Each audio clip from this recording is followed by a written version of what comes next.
Welcome everyone to first lecture of our labor law series, and we are starting with labor policy in India and principles of labor legislation. So what shaped India's labor laws from industrial revolution to social justice? This is where it all began, and let's understand the foundation of labor law and policy in India starting with this lecture. So first of all, starting with the introduction to labor law. Labor law, also referred to as employment law, governs the relationship between employers and employees. So basically, labor law एक ऐसा law है जो employer और employee के relationship को govern करता है. It ensures fair treatment, regulates working conditions, and promotes harmonious industrial relations. Basically, labor law fair treatment ensure करता है, रेगुलेट करता है वर्किंग कंडीशंस क्या होंगी और हारमोनियस इंडस्ट्रियल रिलेशनशिप्स को प्रमोट करता है. The law also provides mechanisms for the resolution of industrial disputes and supports collective bargaining practices. तो जो लॉ है लेबर लॉ वो मैकेनिज़्म प्रोवाइड करता है जो भी इंडस्ट्रियल डिस्प्यूट्स हैं उनको किस तरह रिजॉल्व किया जाएगा. In the coming lectures, we'll be studying about the ADR processes and various other platforms that are used for the industrial dispute resolution. And it also supports collective bargaining practices. Ki, for example, the employer should not be the one who is having all the power and exploiting the employees. So there are provisions for collective bargaining practices.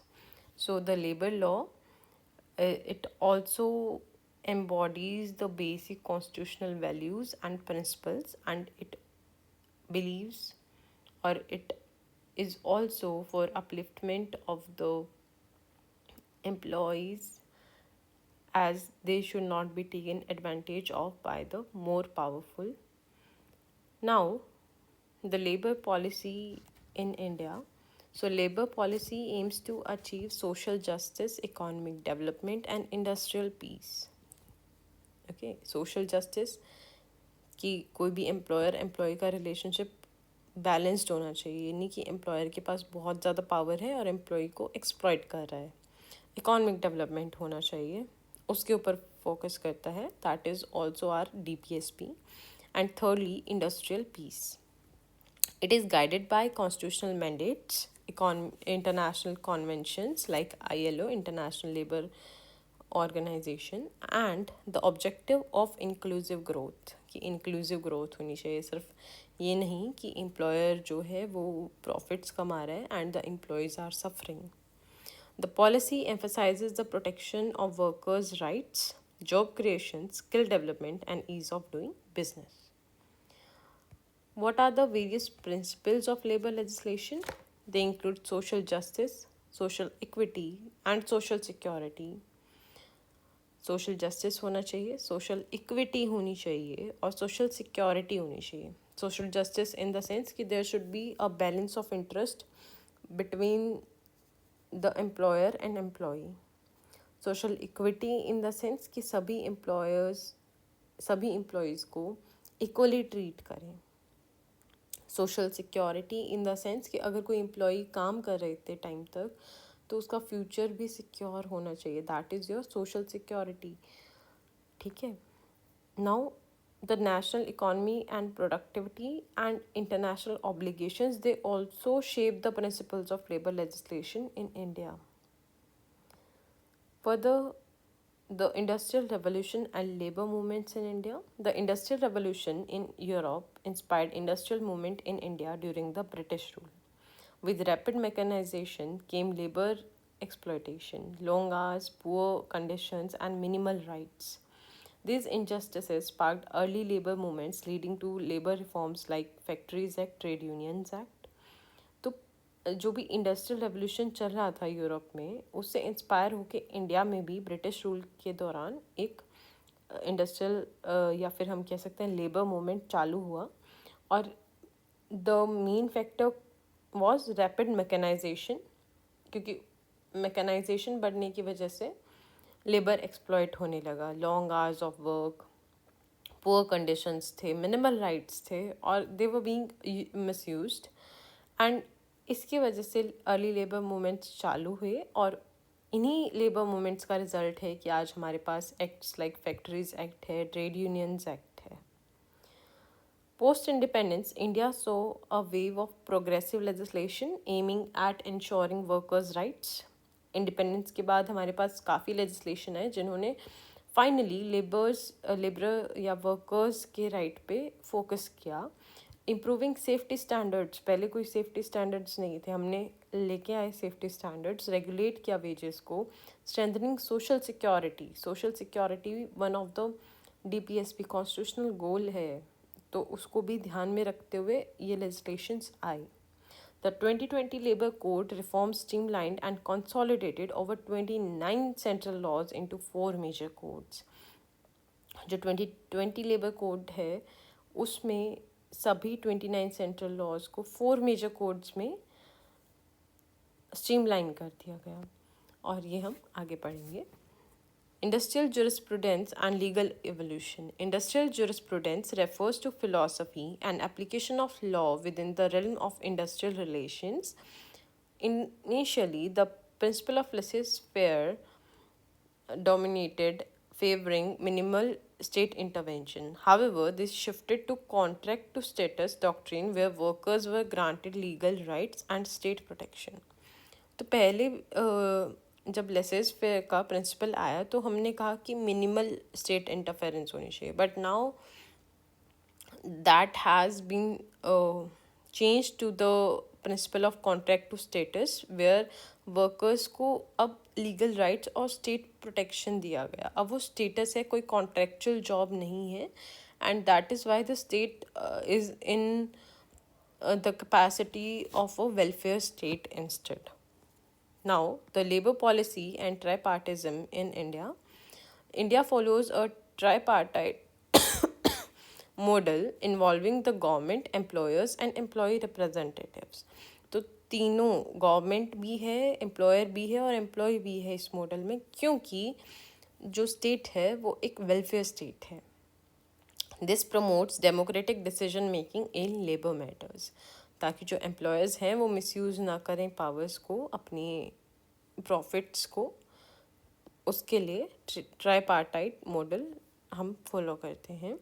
Various bodies like Indian labour conference serve as platforms for consensus building. ठीक है, तो काफ़ी सारी जो bodies हैं वो भी बहुत इंपॉर्टेंट रोल प्ले करती हैं इसमें. Economic development and labor policy. Labor policies are designed to support economic growth while ensuring worker welfare. तो जो हमारी लेबर पॉलिसीज़ हैं उनको इकोनॉमिक ग्रोथ पे तो फोकस करना है, बट ये नहीं भूलना है कि एम्प्लॉयज़ जो हैं, हमारे वर्कर्स जो हैं, उनका वेलफेयर भी बहुत इम्पॉर्टेंट है.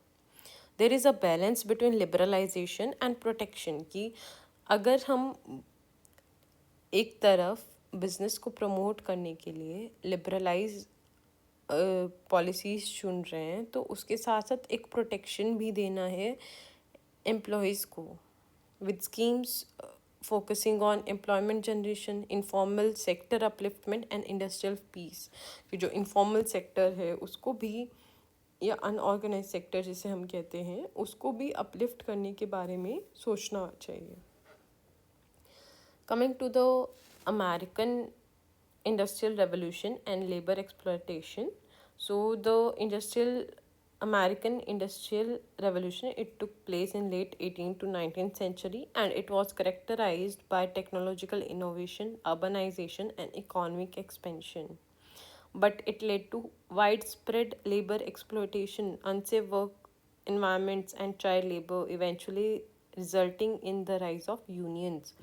तो जो लेबर यूनियंस हैं वो अल्टीमेटली इस तरह से they came into existence, and unions जो हैं वो कलेक्टिव बार्गेनिंग यूनिट्स की तरह काम करती हैं, जिसकी वजह से एक लेबर है, जो वर्कर है, वो वीक नहीं फील करता है. They have the support of the union and their rights can be enforced effectively. Now, the development of industrial justice in India, judicial interpretations played a key role in shaping Indian labor law. Instead of Mysore versus Workers of Gold Mines, Supreme Court emphasized fair treatment of workers and recognized the principles of industrial justice. तो जो judiciary है, it has also played a very important role in shaping this industrial jurisprudence, making sure that the workers are treated fairly. And that's why in this case Supreme Court it emphasized the fair treatment of workers and also recognized the principles of industrial justice. Now in case of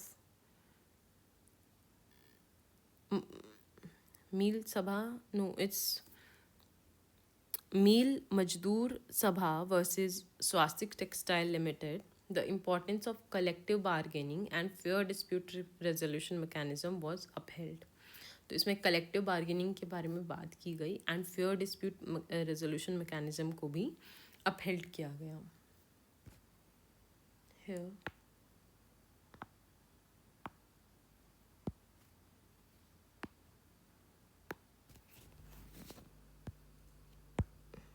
it's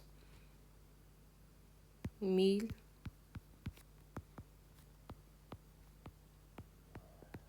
Mazdoor Sabha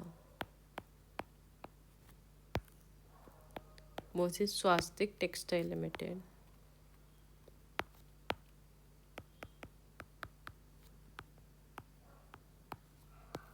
इसमें collective bargaining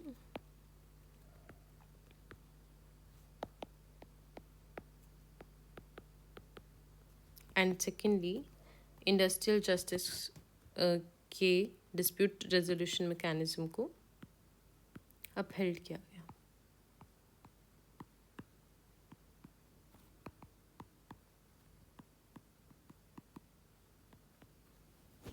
Now, to conclude, the labor law in India is rooted in ideals of justice, equity, human dignity.